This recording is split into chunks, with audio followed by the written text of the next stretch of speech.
So now you mentioned before that Chandler's got some ADD and a little bit of autism or whatever. I'll say on the spectrum, because that's just how I've been taught lately. What have you done to cope with that, or to adjust, or how is there even adjusting? A lot. I mean, a lot of it is one, seeing medical practitioners. Like, it's not just a let's fix this at home sort of deal. Like, we see doctors, and we have psychiatrists we see for Chandler, and we see put him in like outpatient therapy programs to help with speech therapy and occupational therapy, behavioral therapy. But what have you done for you to manage it? Because it's got to get difficult. I mean, it's hard. Yeah, for sure. It's hard. It's hard in more than one way. So I mean, I think part of what I try to do to figure it out is one, try to understand from the point of view of these medical practitioners, they're professionals. So what they're trying to do is more objective than what I'm trying to do, because they care about Chandler the way they care about any of the kids they work with. They chose that profession for a reason, right? But there's an objective science behind what they're doing. So I'm all right, let me try to figure out what it is they're trying to say, what they're trying to do. I got to bring some of that into the home because it obviously has some sense. Yeah. But then also figuring out okay, now I know my son better than them because he's my son, not one of 30 kids. Right. So how do I then take that and tailor it to what I know is specific to Chandler? And that's like I was saying earlier. I mean, it's not, I figured it out, I'm done, I'm at the destination. It's always changing. I can imagine. Especially because, he's, dude, at this age, you guys both know, every year, it's like a different kid in my house all over again. I'm like, oh, you were at 7 are not who you were at 6. You're changing rapidly, as does happen as we grow up, right? Yep. So it's okay, I'm kind of relearning a little bit here and there along the way. So it sounds like, regardless of any diagnostics, we have to go through the same struggles. It's all, in my experience with me and all my friends with kids, you guys notwithstanding, everybody's doing the same thing. It's basically an uphill battle.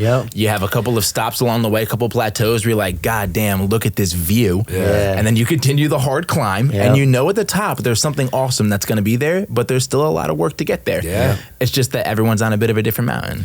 And so I have, being on the spectrum runs in my family. We've got cousins and whatnot. So I've learned that there's broad sides to that. I might be autistic. It's a very good possibility. I have tics and stuff like that. And, everybody's got to struggle. Max doesn't focus well. But I feel like it's a spectrum now because everybody could fit on it. Yeah. Right. It's so vague. There's a place for everyone, so to speak. Exactly. Yes. And that's kind of where I was going with it. That's why I asked, because I have struggles with my kids, and my kid could probably, all three of them could probably fit somewhere on that spectrum. It's up to somebody to say, you meet this criteria, that criteria, but it's so broad. Yeah. And, that's why I wanted to hammer home, you might have an issue that you think means the world, in your house, but for everybody's going through the same thing. It's a broad world that we're in. Everybody's just adapting, right? Yep. So you have daily struggles. I have daily struggles with my kid. It doesn't matter. It's all the same shit. I think it's such a deep degree of human arrogance to presume that anybody is born without any challenges they need to face. I agree. For anyone to be I don't need to see a doctor. I don't need to everybody's got something about them that could be better. Nobody is born the perfect human specimen. Nope. If you're talking maybe athletics, you'd be Ronaldo could day in his sport, sure. But I'm sure the dude's also got his own challenges that he has outside of being a physical specimen. Yep. For sure. That's almost like the beauty of being a human being. No matter what you look like, your physical ability, your athletic ability, your smarts in the classroom, everyone's going through it. Yeah. Everyone's going through something. They've been through something. Yeah. And the solidarity of knowing that it might feel like you're alone at times and someone might not be having your same experience, but the fact that everyone is having an experience and that solidarity is, I think, what makes being able to bond with people such a beautiful part of human life. I tell all my best friends, trauma bonds are brothers in arms. We're best friends because of the shit we've either been through together or because of the shit we've been through that we can see eye to eye on and talk about that.